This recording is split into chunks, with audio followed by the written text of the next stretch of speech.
Hi hello வணக்கங்க. இன்றைக்கி நாட்டுக்கோழி குழம்பு நான் எப்படி செய்கிறதுன்னு செஞ்சு காட்டுறேன்.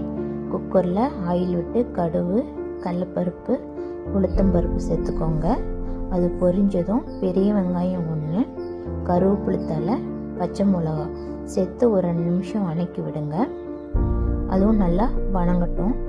நல்லா வணங்கினதும் சின்ன வெங்காயம், பூண்டு, இஞ்சி இதை பச்சையாகவே மிக்ஸி ஜாரில் சேர்த்து அரைச்சி வச்சுருக்கேன். நான் வணக்கிற கரண்டிலே அது 1.5 கரண்டி போட்டுக்கிறேன். இதையும் பச்சை வாசம் போகிற அளவுக்கு நல்லா வணக்கி விடுங்க. இதிலே வணங்கினா நல்லா வாசனையாக இருக்கும்.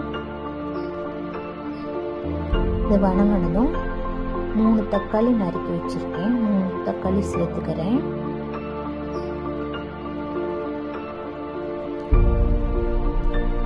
இதையும் ஒரு 2 நிமிஷம் வணக்கி விடுங்க. தக்காளி நல்லா வணங்கிறதுக்கு நான் 1 ஸ்பூன் கல்லுப்பு சேர்த்துக்கிறேன்.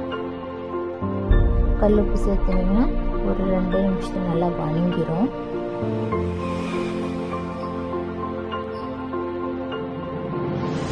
பாருங்க, இந்த அளவுக்கு வணங்கணும். மஞ்சத்தூள் 1 ஸ்பூன் போட்டுக்கிறேன். சிக்கனுக்கு தேவை சிக்கன் மசாலா பொடி, அதை நான் ஒரு 3 ஸ்பூன் சேர்த்துக்கிறேன். உங்களுக்கு எந்த அளவுக்கு டேஸ்ட் வேணுமோ இன்னும் ஒரு சிக்கன் சேர்த்துக்கோங்க, கம்மியாக போட்டு சேர்த்துக்கலாம்.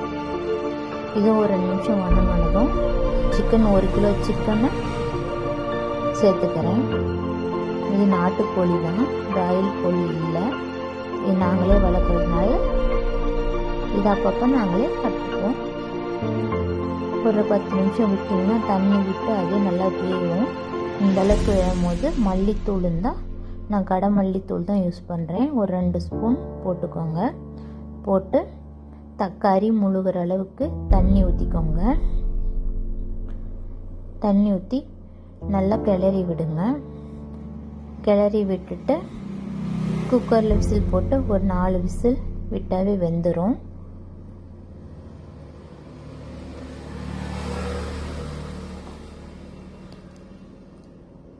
பாருங்க, விசில் அடங்கிருச்சு.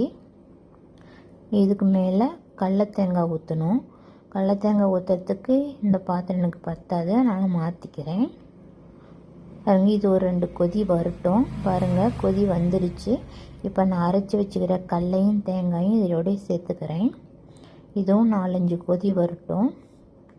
உங்களுக்கு எந்த அளவுக்கு குழம்பு வேணுமோ அந்த அளவுக்கு கெட்டியாக வேணும்னா கடலை தேங்காயோட தண்ணி ஊற்ற வேண்டாம். இல்லை தண்ணியாட்ட வேணால் கொஞ்சம் தண்ணி கூட சேர்த்துக்கோங்க. எனக்கு இதுவே போதும். பாருங்கள், நல்லா கொதி வந்துருச்சு. இனிமேல் மல்லித்தழை தூவி இறக்கிடலாம். நான் கறியை தனியாக அரித்து வணக்கிட்டேன். இதுக்கு மேலே சாப்பிட்றது தான். தேங்க்யூ.